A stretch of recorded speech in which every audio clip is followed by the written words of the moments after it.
Genius Channel TV, Africa's first gender-based television service. I am Josito Olatwe.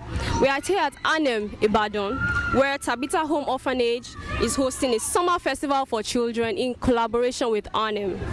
With me right now is Mrs. Febishola Okonkwo, the Executive Director and Founder. Ma, can you take us back to how and when Tabitha Home started? Thank you very much. Tabitha Home is a project of support for orphans and vulnerable children. And the idea came a long time ago, but was birthed 8 years ago, precisely when we brought in 8 children into the home for support, different kinds of support ranging from education to housing, for healthcare, for social integration, and for general support that everyone needs. Apart from basic needs, which is food, clothing, and shelter, I'm sure we are all aware that children also need to be loved and cared for and given access to other hierarchy of needs that could promote their well-being. So from 7, 8 children to 10, 11, 12, 15, now we are 52, and they all have access to the important things that children needs. I must say, handling over 50 children is not an easy feat. How has the experience been like, taking care of these children over the years? Well, it's been awesome, and I count it a privilege that I have that kind of opportunity, because each day I see in these children potentials, capacities, talents, and gifts, that they can give out to the world. And every day I see these children evolve into better people, better personalities, that, I feel very happy and, impressed and proud of myself. Okay, Ma'am, saying it's not an easy feat to organize an event like this and at this scale. So what prompted this event? I always tell people, when people tell me, "Oh, Febi, how are you able to do this?" It's, for me, if I say I'm the one doing everything or I'm the one doing the important things, I'll tell you no. Obviously no. We have collaborators, we have partners, we have people that we synergize together, that we network together, from board of trustees to staff members to partners to sponsors to donors to volunteers and to people in the community, of which Anem is one of them. So Anem brought the idea that we could have an event like this. Anem has environment where the children could have fun. With the collaboration with Anem, we're able to set up activities whereby all the children, they are into different groups, talent hunts, playing badminton, swimming, golf, golfing, and all sorts of events, up to 25 events, and it's been quite exciting. The children are all happy, they are joyful, they are running around. Children love play. So, and Anem's environment has given them the opportunity to hang around with themselves and also to meet with other children. It's not just basically a Tabitha Home event program. There are other children from other schools, from their parents, from different places coming together for this event. The kind of social inclusion for the children, an opportunity to learn, recreate, get educated, and also mix with other children. I think I can testify to that, because as we look around, there's so much joy in the atmosphere. I can see, yes, they're enjoying themselves. So coming to my next question, how do you source for funding for your organization? Like I said earlier on, it's been a collaboration. Asking for funds has not been easy, but with the help of like minds, people who believe in what we do, people who trust us, people who know that supporting this kind of project, is a positive step for the country to be developed, and also for the children to have a positive well-being and a positive future.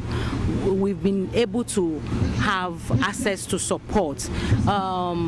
We have family and friends to start with, and the collaboration from family and friends has been enormous. We also have our partners, we also have our volunteers, like I said earlier, who go out all out to source for us. And we have partners like Anime, like I told you, like Suma, like Durante Foods, people who who's been in support. But like you know, taking care of 4 children is more than enough, not talk of 52 children. So it's a process. Every day we need more hands, not only to support money, but to support of other support in counseling, in home lessons, in the welfare support. So we've been dependent on people to give us the support we need.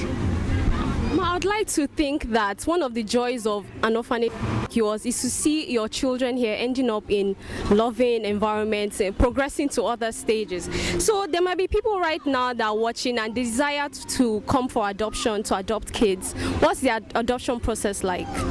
The adoption process is not what Tabitha Home has access to. Any person who wants to adopt must go through the Ministry of Women Affairs under the state government, and then they go through Child Welfare Department and also through Social Welfare, and there are some procedures that they need to go through which Tabitha Home don't have access to. We can give advice, we can recommend, we can tell them what to do, but it's beyond our powers. It's not what we can dictate or what we can give them the power to do. So how do you think the public can support and partner with a cause like this? Interestingly, I tell people, Tabitha Home, being a charity home, is not only standing up for Tabitha Home children alone. We have, apart from the 52 children in our care, we have several other children in the community that we take care of, that we call them non-resident children, and they're all dependent on what we get from our donors and our sponsors. The same way there are other children in other homes. In actual fact, we don't even enjoy calling them orphanages because we call them care homes. That these children need support, like you know. So Tabitha Home is representing other children in needs, and these children in needs are in need of education, they are in need of food, clothing and shelter, they are in need of love and care, they are in need of so many things. So we stand in as a gap for other homes, and we always recommend. Sometimes we tell them, if you support Tabitha Home, you can also support other charity homes of which we represent. So lastly, I would like to ask, where do you see Tabitha Homes to be 5 years from now?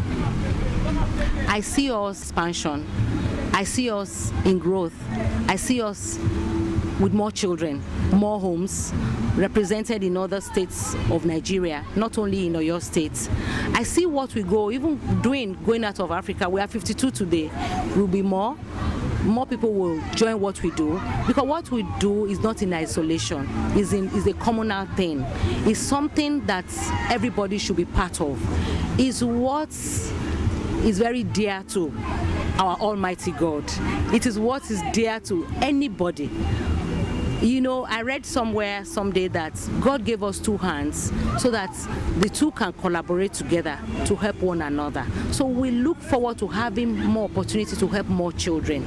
I know it's helpful, supporting 52 children, 5 carers, 5 administrators, 20 volunteers, 30 volunteers. However, we know that with everyday support from people around, from the community, will get better and better, and then we can move more to other places in Oyo State, to Africa, and to the world at large. That's my one step at a time, every day.